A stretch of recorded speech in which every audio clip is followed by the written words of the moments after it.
rafiki yako ni Sharo.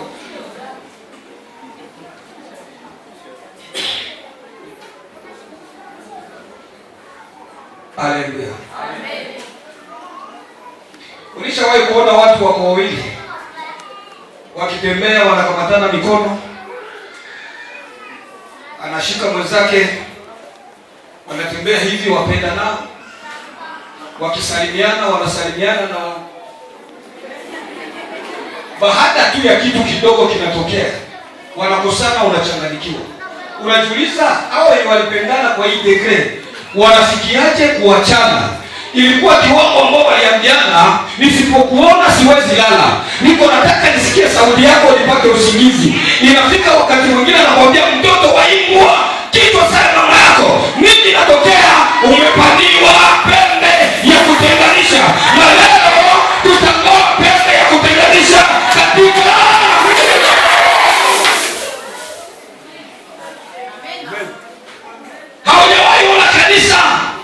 watu wanashikana, wako pamoja, kila mtu anamwambia mwenzake huyu ndiye babangu wa imani, mwingine anasema huyu ndiye babangu wa imani.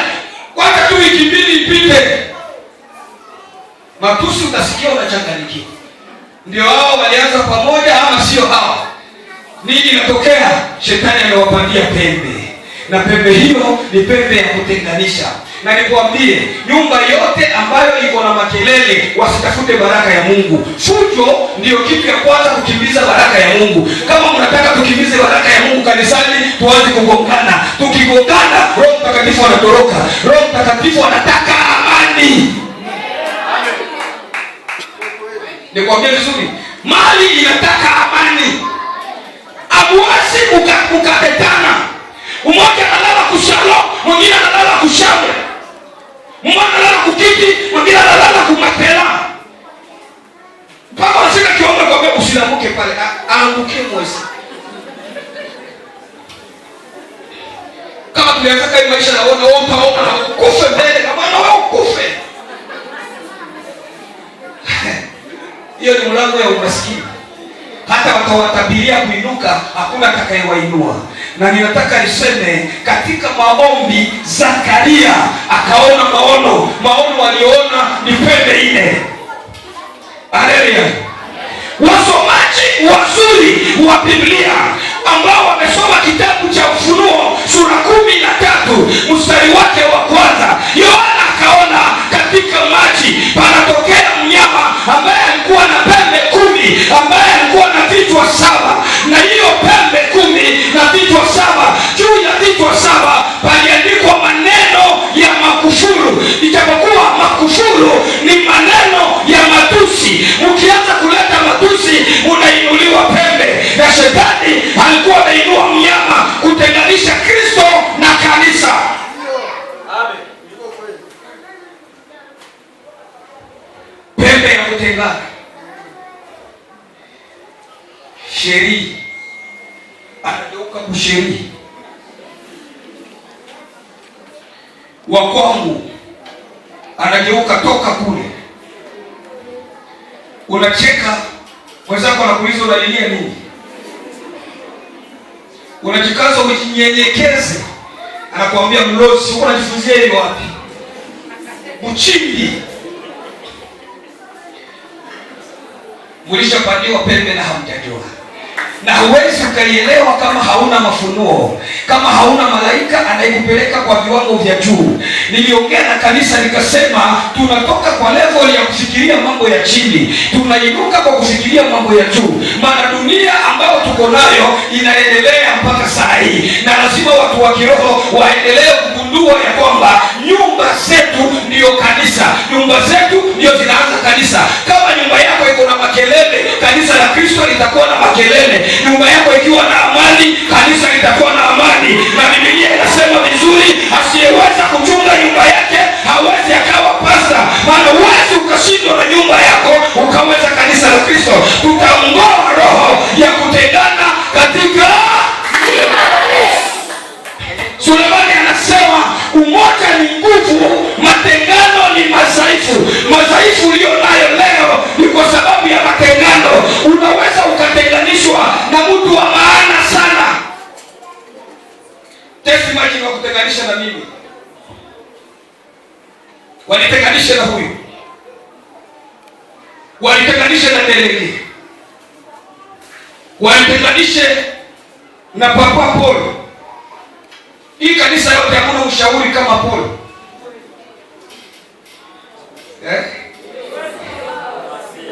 Sikuwa nasikia hiyo neno. Hiyo nyimbo Magufuli Bambala.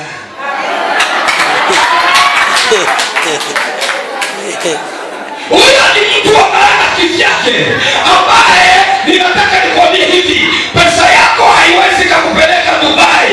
Lazima pamoja na pesa uwe na mtu ambaye anajua njia ya Dubai, akakuonyesha njia ya Dubai. Hata na mbingu hauende vile unavyozania. Lazima ujikolekti na Yesu, maana yeye ndiye njia ya kweli na uzima ya kwenda mbinguni. Wakikuachanisha na Yesu wanakumaliza sana. Lazima uwe na Yesu ili kwamba uende mbali. Usijifunze utaratibu wa dini, jifunze Ukristo. Wengine wamejifunza kutembea na utaratibu, kuongea Kiswahili safi, hebu nini, tafadhalini, sasa nini. Hiyo haitakusaidia.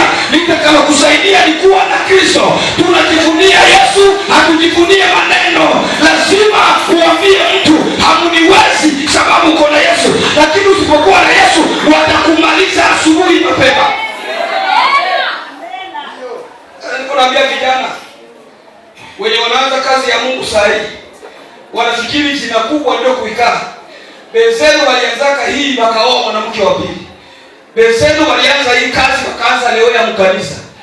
Ushona pasta wa kulewa.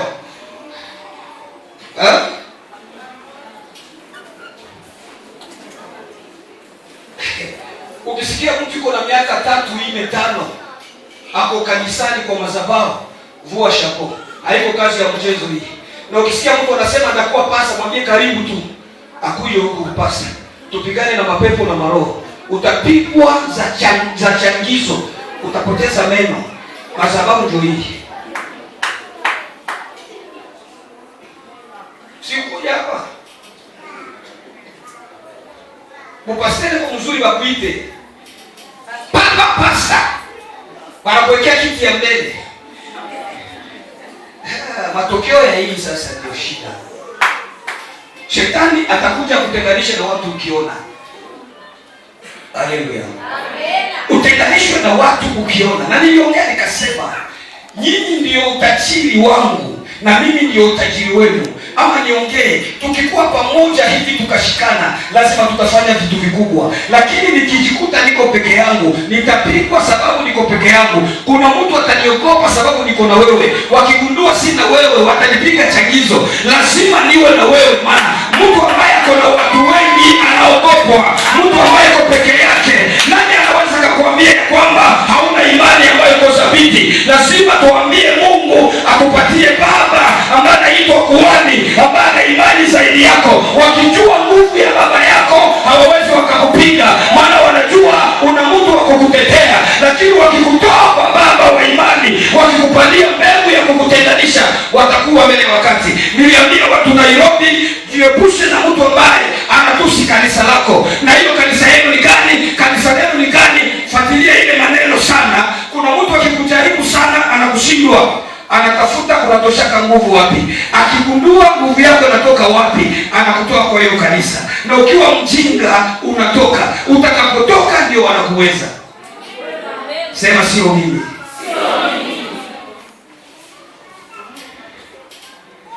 Haleluya.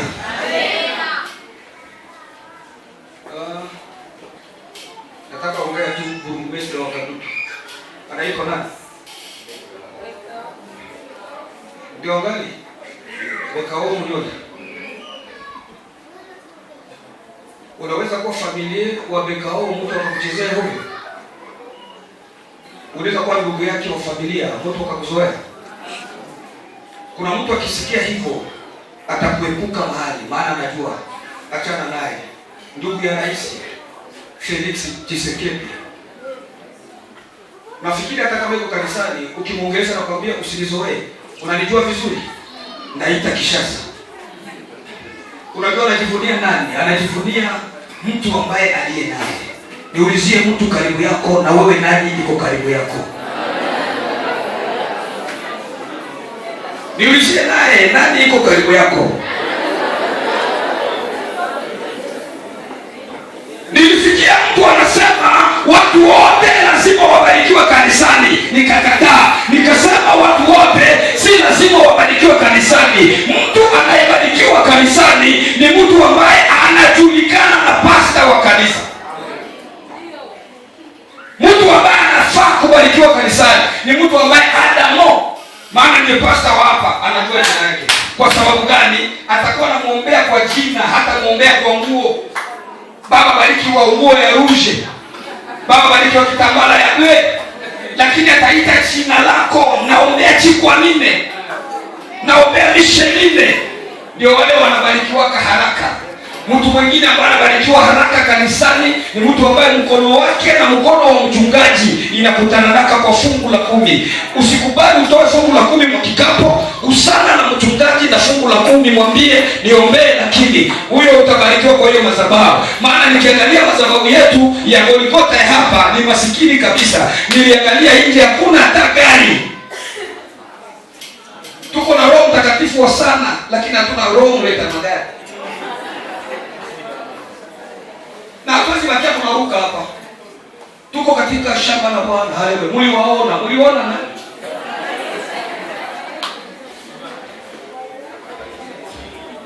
Tutavunja pembe ya kututenganisha na baraka zetu. Pembe ambayo imeinuka ya kwamba tubaki na Ukristo, tukose matunda ya Ukristo. Paulo anasema injili niliyowaletea si ya kushawishi, lakini ya nguvu. Lazima uelewe, nguvu inafuta mapepo na mizimu ili kwamba ukawa huru na ukabarikiwa. Tuna injili ya kubariki watu kiroho na tuna injili ya kubariki watu kimwili. Huwezi ukaelewa ya kwamba Zakaria katika maombi ndiye alipelekwa kujua ya kwamba kuna pembe 4. Na pembe haina misheni nyingine. Misheni ya hiyo pembe ni kutenganisha mtu na mpenzi wake, kutenganisha mtu na pesa, kutenganisha mtu na Roho Mtakatifu, kutenganisha mtu na maendeleo, kutenganisha mtu na umutu. Nikisema na umutu utaelewa, lakini kuna mtu ambaye ni mfu aliye hai. Hauna taa za kununua Colgate. Unafika mnivo ya kuomba mbele ya mtu, benzako wenyewe kunaomba karibia wala sawa. Harufu iko natoka hapo saa ya kabine.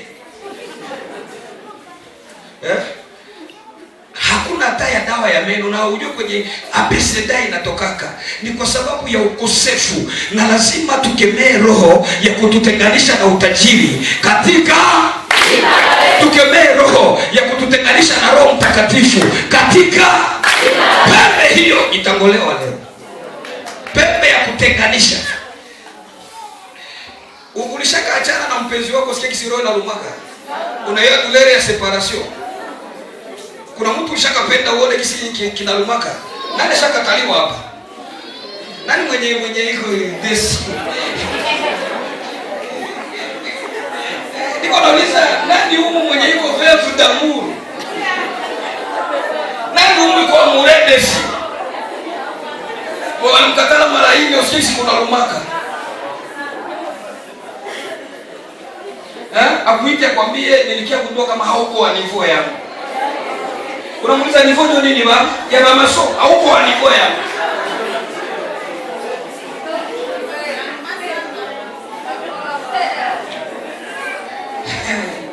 Wewe unajua kukataliwa.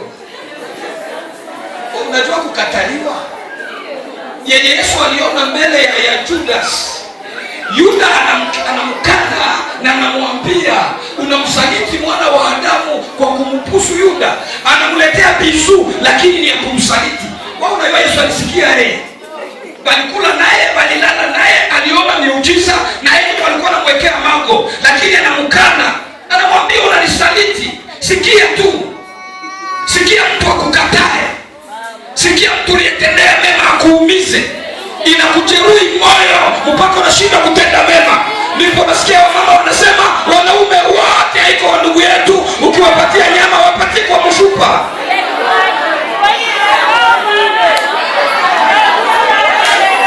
Mpaka unasikia mzee anasema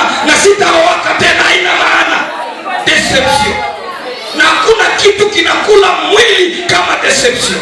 Inaleta stress. Stress inaleta pressure. Pressure inaleta sanduku wanakuzimu.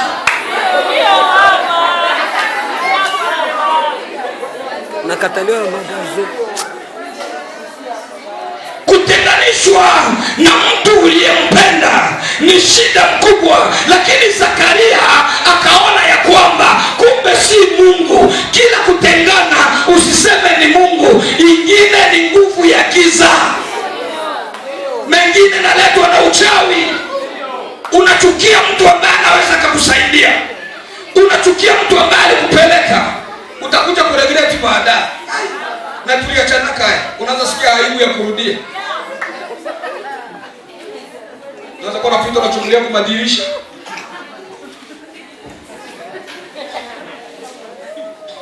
Inakuwa trota.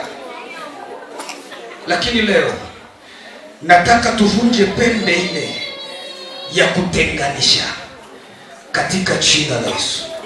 Pembe ile ya kutenganisha wewe na mtu atakayeweza kukusaidia. Serikali hii ya Afrika, ukitaka kuishi vizuri katika government ya katika gouvernement ya kila nchi, kuwa na mtu ambaye anaweza kutetea, kuparke, kukomine, kumeri. Lakini katika government ya mbinguni, kuwa na Roho Mtakatifu ambaye anaweza kukutetea. Hata kama hauna watu kukomine, mtu asikutenganishe na Roho Mtakatifu, maana yeye anaweza kasimama na wewe wakati ambao wale watu wa serikali hawako. Niongee na mtu ya kwamba shetani anaweza akaperform, anaweza akatengeneza watu wane wakaungana kwa ajili yako. Zakaria alipoomba sana, ndipo alikuja kugundua wazee wanne wamezunguka watu wane. Akauliza malaika, na hawa nao ni wanani? Malaika akasema, hawa ndio hizo pembe nne wamejigeuza. Shetani anaweza akajigeuza. Na niongea na mtu ambaye uko na watu karibu yako ambao wanakuchekesha. Si kila kicheko inamaanisha furaha. Anaweza akacheka na wewe, ni adui sugu. Haiko kila unawaza rafiki ndio rafiki. Haiko kila unapatia maneno yako ndiye anastahili. Wengine ndio wanakutlaile, wengine ndio wanapeleka habari zako. Mkiongea nao mko pamoja, ukiachana wanafanya vikao.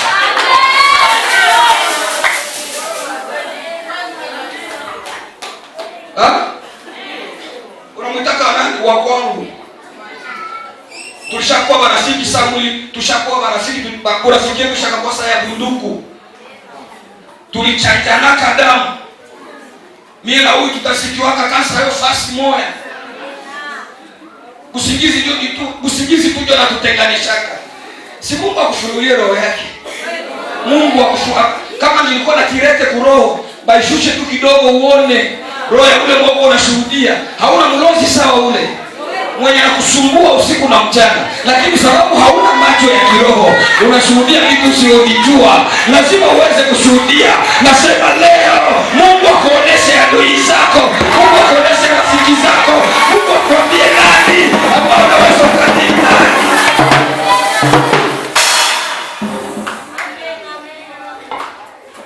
Gloire. Achana urafiki na Gloire. Gloire ni mtu mbaya. Gloire ni mbaya wako. Mtu yeyote atakwenda kuambia fulani ni mbaya wako, jua yeye ndio mbaya wako. Tena mtu yeyote mwenye anakuambia angalisho na ule ni mlozi, yeye ndio mlozi. Tena mtu yeyote mwenye anakuambia mimi sisemaki yangu sana, ile kanisa wanasema sana, mimi sisemaki, yeye ndio msemaji.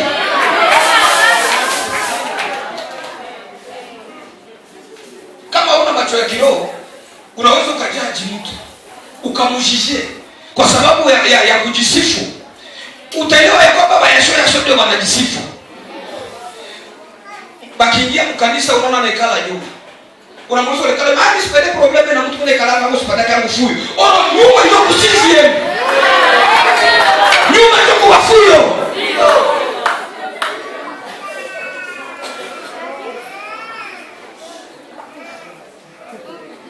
Alo.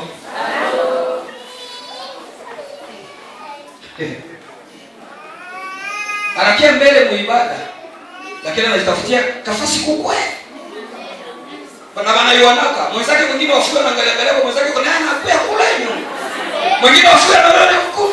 Ibada itakuwa mbele na ibada itakuwa nyuma. Hao watafanya miaka 25 huko hawabarikiwi. Ni dogo kitakuwa sabata. Lakini baraka hawaionje. Kanisa yenyewe iko na mamlaka na iko na baraka, lakini kuna watu ambao hawana sehemu. Haleluya. Amen. Na kukwaza. Banyuma Bwana Yesu asifiwe. Amen. Bakule Bwana Yesu asifiwe. Amen. Nguvu ya kutenganisha. Katika bustani ya Edeni pana watu wawili ambao hawakufanya shopping. Hawakuwa na haja ya manguo. Mtu mmoja anaitwa Adam. Hapana huyu. Na mtu ambaye anaitwa Hawa. Hapana soma. Adamu na Eva. Bali wekwa. Bali majamaa kwa najua petroli iliisha. Huko kuna mjue token. Nairobi ndio kwa token. Kura tunaipaka sawa vile ilite. Tunainunuaka sawa mega. Hiyo stima. Wale hawajui, lakini shetani aliingia akawaambia, waliwaambia uongo. Mungu aliwaambia pongo, akawaambia mtakufa. Kama takula mtakufa. Na kumbe play shetani ilikuwa kutenga hawa watu na Mungu waanze shida. Kuna shida zingine utapata wakikutenga na hii Golgotha. Mtu akikutenganisha na hii madhabahu, kuna shida nyingine ambayo utapata. Na yeyote atakayekutenga lazima awe na maneno. Na niongee vizuri, maneno yote haianziaki kwa wanaume, inaanziaka kwa mama. Shetani anatafuta kanyome yenye liko na roho ya kimama. Na ukiona baba mwenye maneno anaanzia hapo, wewe ni mama.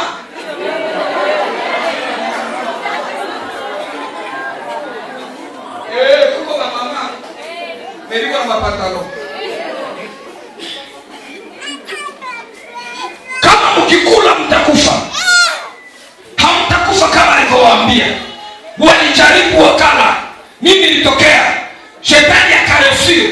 Kumbe alikuwa amejifanya nyoka ili kwamba aweze kuwatoa. Kuna mtu anaweza kaja akakupandia mbegu ya kutengana. Malaika alikuja na upanga wa moto akawaambia tokeni katika bustani. Kufa haikuwa katika dunia, ililetwa na mtu ambaye anaitwa Adamu na Eva. Nini ambayo ilisababisha shetani aliinuka? Na ninataka niongee hivi, nikuambie uko na mtu wa maana sana, isipokuwa kila ushirika wa maana shetani anafataka utenganishe. Kila ushirika ambao utaleta maana shetani anayoi attack ili kwamba muachane. Ndio maana ukisikia mtu anakupenda mwambie tuombe sana. Kupendana iko na vita. Mimi nakupenda sana, mimi sikio roho yangu nakupenda, mwanze omba. Hata bibi yako akikwambia nakupenda sana, muombe. Haleluya. Amen. Sababu mwisho ya wenye wanapendana wanapandiwa pembe. Na mkipandiwa pembe inazaa makufuru. Na ikazaa makufuru inakuwa na hatari. Umoja atakuja regret baadaye. Hata sijui ile uamuzi ikuaje. Sijui tulitengana juaje. Nilikuwa mule sijui Daudi akaemwa ile Golgotha. Sijui ndaisa kudia tena mule ae. Sijui tulikuwa wale wakuitukana walimwerudie. Lakini niko na pesa nirudie. Huko wenye sasa hivi niko na waza warudie, batarudia ae. Walisema sana maneno mengi. Mpaka sasa hivi wanakuta kama kuna mtu tu aliwainulia pepo. Lakini kwa nguvu ya maombi tunaweza tukavunja kila nguvu ya pembe. Na niseme hivi, pembe ikivunjika, Mungu akukutanishe na mtu ambaye atasaidia maisha yako. Kama pembe ikivunjika, Mungu akupee mtu. Nasema hivi, Mungu akupee mtu atakayesaidia maisha yako. Niseme haraka haraka, Israeli walikuwa watu wengi, lakini hakuna mtu ambaye aliwakomboa. Lazima Mungu amuinue mtu anayeitwa Daudi ndiye apigane kwa kukomboa Israeli. Ni wengi lakini hakuna mkombozi. Marafiki ni wengi, lakini nikwambie, rafiki ambaye hawezi akakusaidia atoke mbele yako si rafiki. Na wewe una rafiki wakukupeleka mkoa pombe ni rafiki wake. Naomba na rafiki.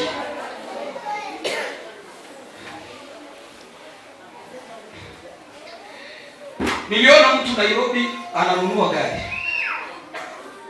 Huko kwenu mnasema anauza gari. Na alikuwa na gari nyingine. Akamwambia rafiki yake, naona sitakuwa na gari mbili kwa plot Lupango, huyu alikupatie gari. Rafiki tu walikuwa wanazoeana na anamwambia hautatembea na miguu, Mungu alinipatia gari, huyu alikupatia gari. Akampatia notebook, zile makaratasi ya gari. Kisha akakia shuhudia sawa, ndugu, mimi napata gari leo asubuhi. Huyu ndiye ananipa. Kumpa bure. Na akaniita niombee. Nikauliza ulitoa ngapi? Akasema hapana, rafiki yangu tu ananibariki. Sikia kiwango ya mtu kukupatia gari. Wewe unakuwa na marafiki wa kukupatia maneno na kukupatia misodo. Kaka bana leo kiosha misodo.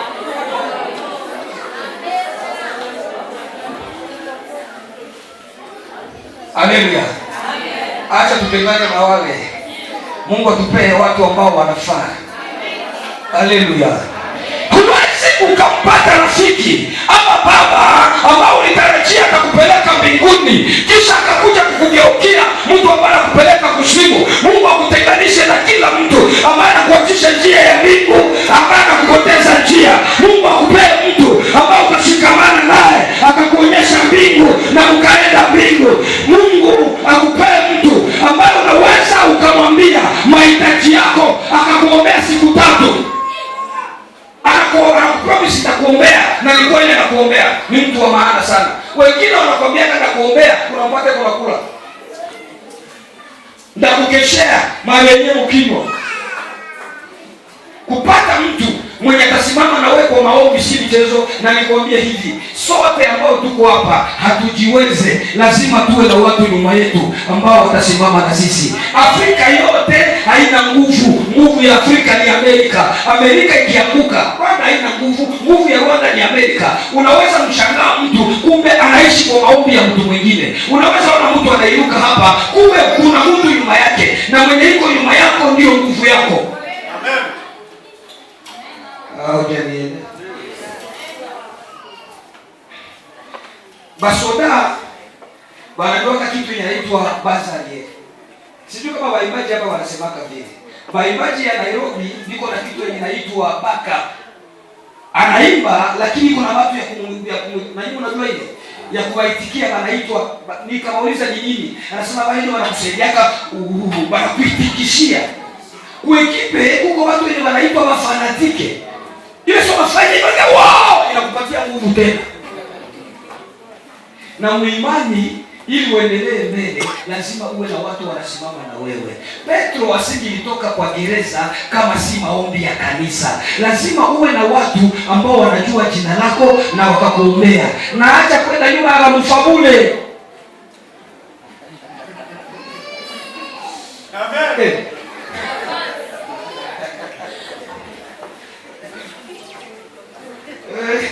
Kumi mfabule ni jina ya mtu. Acha kwenda nyuma ya mfabule. Wenye watakufia ule. Haiko ndio hiyo.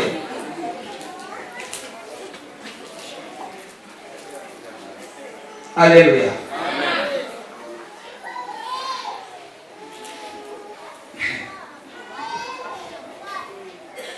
Kama unaweza ukasimama, leo namalizia.